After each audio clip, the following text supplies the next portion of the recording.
제가 이제 개인들 자문을 이제 주기적으로 하고 있는데요. 보면은 자기의 여력을 되게 과소평가하시는 분들이 많아요. 예를 들면은 뭐 잠실에 30평대 아파트를 매수할 수 있는 여력이 되는 분인데 뭐 강동에 20평대 아파트를 뭐 알아보고 있다던가.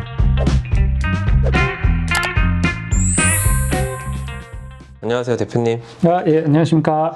대표님, 근데 요즘에 모든 사람들이 다 내 집 마련이 다 꿈이잖아요. 평균적으로 지금 서울 아파트 매매 가격은 얼마 정도 형성되어 있나요? 제가 알기로 아마 지금 11억 대 정도 하는 걸로 알고 있습니다. 근데 이제 사람들이 이제 아파트를 막상 살려고 하면은 어렵다고 하더라고요. 근데 그런 대충 프로세스가 어떻게 될까요? 우선은 제일 먼저 자기의 재무상태표, 그러니까 자금 여력을 확인을 해야 되겠죠. 그래서 그것을 바탕으로 내가 얼마짜리 아파트까지 매수할 수 있는지 스케일을 먼저 잡아야 되고요. 그 다음에 이제 좋은 중개사를 선별을 해서 그 중개사를 통해서 이제 매물을 보러 가야 될 겁니다. 그 다음에 세 번째는 이제 임장을 하는 거. 그러니까 현장 가서 실제로 매물을 보고, 그 다음에는 이제 협상을 해야 되겠죠. 가격을 조율하고, 그리고 중개사와도 중개 보수를 협상을 하고요. 그 다음에 이제 가계약을 하고, 공계약을 하고, 대출을 받고, 그리고 이제 법무사를 선정을 해서 소유권 이전을, 등기 이전을 하는 과정으로 이루어져 있습니다. 대표님 생각하시기에 여기서 가장 중요한 게 어떤 거라고 생각하세요? 다 중요한 것 같은데요. 제가 이제 개인들 자문을 이제 주기적으로 하고 있는데요. 보면은 자기의 여력을 되게 과소평가하시는 분들이 많아요. 예를 들면은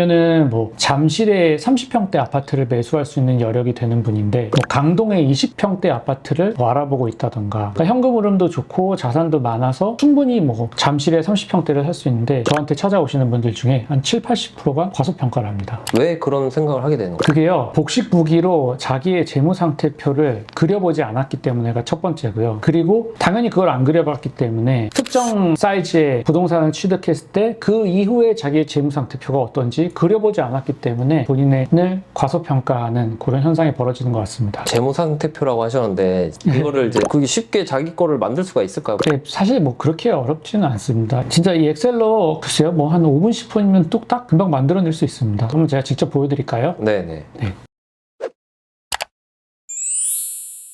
먼저 재무상태표 현재 어떤 분이 이제 임대차 보증금이 3억 원이 있고 그 다음에 현금이 한 3억 원 정도가 있다고 가정을 해보겠습니다. 지금 제가 여기서 그릴 때 단위는 100만 원이, 제가 여기다 1이라고 쓰면 그거는 100만 원이라고 보시면 돼요. 보험 납입 금이 5천만 원 정도 있고 자동차가 한 2천만 원 정도 있다고 가정을 해보겠습니다. 그럼 이분의 총자산은 이렇게 한 6억 7천 정도 있는 분이라고 가정을 해볼게요. 그리고 현재 뭐 신용대출이 한 5천만 원 정도 있다고 가정을 해보겠습니다. 그러면은 총자산은 6억 7천이고 순자산은 총자산 6억 7천에서 부채 5천이니까 순자산은 총자산에서 부채를 빼서 한 6억 2천 정도가 있는 거예요. 여기서 총자산하고 순자산에 대해서 좀 설명을 드릴게요. 총자산은 내 이름으로 된 자산 전체를 뜻하는 거고요. 순자산은 거기서 이제 부채를 뺀 거예요. 그러니까 순자산이 실제 나의 자산인 거겠죠. 자, 그러면 이제 여기서 취득할 부동산의 스케일을 일단 표현을 해볼게요. 11억짜리 부동산을 산다고 가정을 해보겠습니다. 숫자는 바꿀 거니까 제가 이렇게 빨간색으로 글씨를 바꿨어요. 그 다음에 전세가율이 한 60% 정도 된다고 가정을 해보겠습니다. 그럼 이것도 빨간색으로 바꿔주고요.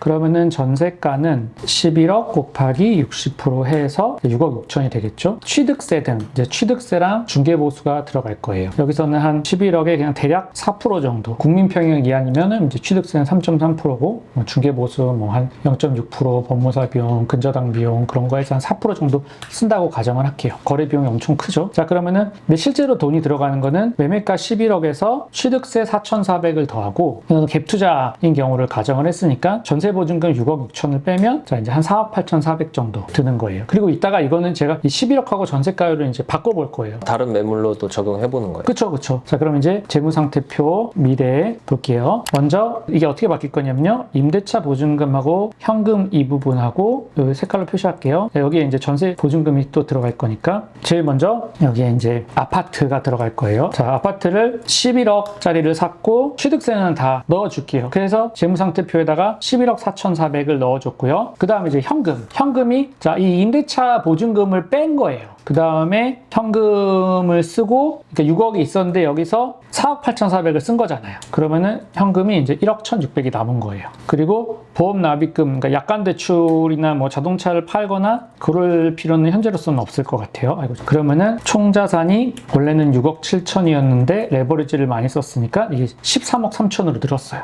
그리고 원래 신용대출이 있는 거는 그냥 있다고 유지해 보겠습니다. 그리고 임대차 보증금이 6억 6천. 부채가 잡혔죠. 그러면은 이제 좌측 재무상태표 현재하고 우측 재무상태표 미래를 보시면은 일단 순자산은 그대로죠. 6억 2천. 그런데 임대차 보증금 부채가 6억 6천이 잡히고 아파트 11억 4,400이 잡힌 거예요. 자, 그러면은 지금 같은 경우에는 아직 현금에 1억 1,600이 남아 있어요. 이것도 이제 이 사람의 현금 흐름이 어떠냐에 따라 다른데 만약에 이제 소득이 안정적으로 많이 나오는 분들은 뭐 굳이 이 현금을 또 다른 데 투자하실 필요가 없다. 그럼 이걸 더 높여도 되는 거겠죠. 그러면 제가 이 11억을 제가 한 13억으로 올려볼게요. 자동으로 연동시켜 놨거든요. 그러니까는 지금 현금이 2,800이 남고 13억짜리도 매수가 가능한 게 되는 거예요. 이제 이런 식으로 계산을 하면은 내가 얼마짜리를 살 수 있는지가 이렇게 계산이 되는 거예요. 그리고 보시면 또 중요한 게 이제 자기 자본 비율인데 자기 자본 비율은 총자산분의 순자산인 거예요. 이 경우에는 지금 분자 순자산이 6억 2천이고 분모 총자산이 6억 7천이니까 자기 자본 비율이 지금은 93%. 오히려 너무 높아요. 그런데 지금 이제 아파트를 사고 나니까 자기 자본 비율이 43%로 훅 떨어지는. 그런데 이 재무상태표를 딱 보면요. 현금 흐름에는 차이가 없는 거예요. 물론 원래는 현금이 3억 있으니까 거기에 대한 이자 비용이 더 컸겠죠. 지금은 이제 현금이 2,800밖에 안 남아 있으니까요. 근데 이자 비용은 그대로인 거예요. 지금 보시면은 좌측 현재도 신용대출 5천에 대한 이자 나가는 게 다고 우측도 결국 임대차 보증금으로 무이자 레버리지를 쓴 거니까요. 여기서 이제 대출 나오는 거는 신용대출 5천만 원이 전부인 거죠. 원래는 이제 자기가 이제 전셋집에서 거주하고 있었다가 그 돈을 빼서 아파트를 갭으로 산 거니까는 여기서 이제 자기가 거주해야 될 월세집은 또 구해야 되겠네. 그것도 뭐 여기다 표현해 주시면 되는데 여기서 이제 월세로 거주할 임대차 보증금 정도는 남겨놔야 되니까요. 뭐 실제로는 13억짜리를 살지는 못하겠네요. 그럼 한 12억 정도로 낮춰보겠습니다. 예, 이 정도면은 뭐 월세집은 구할 수 있겠네요. 대표님 보니까 지금 보증금 갭 투자로 이제 6억 6천을 받았잖아요. 그러면 거기서 제가 주택담보대출 실행하면 솔직히 제 돈 거의 안 들어가는 거 아닌가요? 이게 예를 들어 은행에서 LTV 50%의 대출을 빌려준다고 하면요. 그 50%라는 거는 임대차 보증금을 포함한 거예요. 만약에 전세 보증금이 40%예요. 뭐 10억짜리에 임대차 보증금이 4억 있어요. 그러면은 10%에 해당하는 1억 정도는 빌릴 수가 있지만 60%가 있으면 LTV 50%라는 규제 하에서는 한 푼도 못 빌립니다.